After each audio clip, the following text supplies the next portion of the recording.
Wih.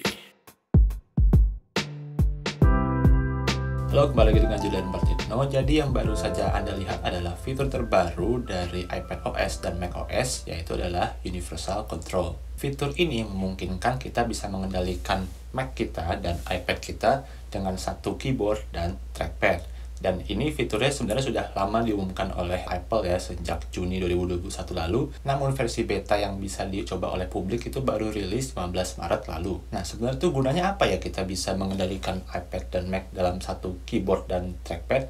Saya berpikirkan beberapa kasus. Jadi yang pertama adalah misalnya kalau Anda itu ilustrator, Anda itu mengerjakan gambar gitu misalnya di iPad yang ini, kemudian finishing touch-nya itu di MacBook, itu bisa aja langsung kirim ke komputer laptop. Lalu kemudian kita tuh kadang butuh untuk menggunakan aplikasi pada iPadOS, tapi nggak pengen beli keyboard terpisah untuk iPad. Sampai sekarang saya pun juga nggak punya keyboard terpisah untuk ini ya. Dengan adanya ini, jadi jauh lebih praktis, kita bisa menggunakan aplikasi pada iPadOS tanpa harus pindah-pindah keyboard. Jadi untuk bisa menggunakan fitur ini, Anda tuh harus punya perangkat yang didukung, saya tampilkan di layar. Kemudian harus punya macOS versi 12,3 Monterey, serta iPadOS versi 15,4. Kemudian perangkat yang Anda akan gunakan itu harus terhubung pada akun iCloud yang sama. Nah, gimana cara kita bisa mengaktifkan fitur ini? Jadi, untuk di iPad, kita pertama ke Settings, lalu ke General, lalu AirPlay and Hand Off. Lalu Anda pilih bagian Hand Off serta Cursor and Keyboard itu aktif. Sementara kalau di Mac, Anda bisa pilih Preference, Display, lalu Universal Control, lalu centang opsi ya, minimal yang pertama. Kalau Anda sudah dua-duanya tadi,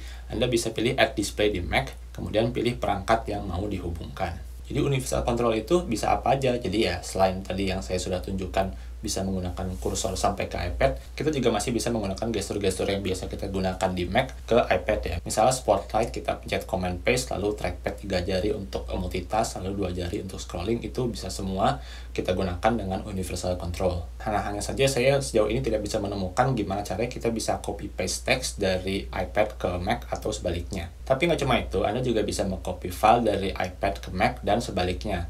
Tapi sebelum Anda bisa melakukan itu, Anda harus buka aplikasi sesuai dulu. Jadi misalnya nih, saya drag and drop file dari Mac saya ke iPad saya, tapi ke home screen, nah itu nggak bakal terjadi apa-apa. Tapi kalau saya sudah buka app Photos pada iPad, saya bisa tuh copy file foto nih dari MacBook saya ke iPad, dan file itu akan langsung tercopy ke iPad Anda. Nah, tapi sebaliknya, Anda juga bisa copy file dari iPad Anda ke Mac Anda dengan cara drag and drop. File-file lain juga bisa asalkan aplikasi tepat. Jadi misalnya nih Anda membuka file PDF yang ada pada MacBook Anda di iPad. Nah, Anda tinggal buka app yang sesuai dulu, misalnya Adobe Reader, lalu copy nih file dari MacBook Anda ke iPad Anda. Begitu juga sebaliknya, Anda juga bisa copy dari iPad Anda ke Mac Anda. Yang paling serba bisa itu adalah app files ya, dimana app files pada iPad itu mirip-mirip seperti Explorer pada Windows atau Finder pada Mac. Sejauh ini saya bisa tuh copy video, copy dokumen Word, copy dokumen PPT atau PDF dan sebagainya ke aplikasi files yang ada di iPad dari MacBook saya. Tapi perlu diperhatikan nih, kalau file Anda besar, misalnya itu copy file video yang ukurannya misalnya 1 GB, nah itu akan butuh waktu untuk mengcopy dari iPad ke Mac atau sebaliknya, di mana kecepatan transfer itu mirip-mirip seperti AirDrop. Tapi di sini nggak cuma bisa copy-copyan file dari Finder ke app files dan sebaliknya, tapi Anda juga bisa drag and drop. Misalnya nih, Anda punya fotonya itu di Mac, tapi Anda pengen copy foto itu ke chat WhatsApp di WhatsApp web di iPad Anda. Nah, itu juga bisa. Nah, tapi nih dalam penggunaan saya sejauh ini, 1 hari, saya masih bisa menemukan beberapa bug yang cukup aneh ya. Misalnya kadang-kadang itu kalau saya ngetik, itu meskipun kursornya bisa pindah ke iPad, kadang ketikannya itu masih munculnya di Mac. Atau kadang-kadang saya kalau mau swipe 2 jari untuk scrolling itu masih agak patah-patah, stutter gitu lah. Tapi sebagian besar bug tadi itu bisa diselesaikan dengan cara kita disconnect antara Mac dengan iPad kita, kemudian connect lagi. Kita juga paham kalau sudah sejak lama ada fitur namanya Sidecar di Mac dan iPad, di mana kita bisa extend, jadi kita bisa seperti mengconnect monitor eksternal dari Mac kita ke iPad. Tapi dibandingkan dengan Sidecar, menurut saya mungkin ini sedikit lebih praktikal ya. Kenapa? Karena kalau pakai Sidecar itu pertama baterainya menurut saya agak-agak boros ya, dimana karena Mac ini terus-terusan mengirimkan display ke iPad, jadinya bisa menghabiskan baterai Mac ini dengan cukup cepat.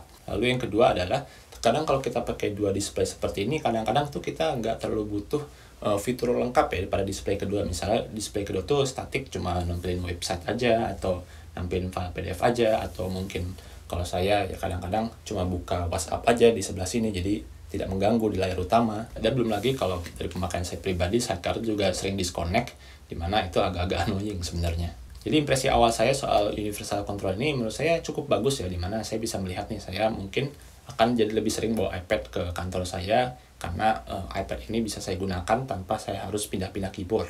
Oke, demikian aja video singkat dari saya, mudah-mudahan bermanfaat. Silahkan like video ini jika dirasa bermanfaat, subscribe jika tadi yang ketinggalan konten dari Mertekno lainnya. Saya Julian, terima kasih telah menonton.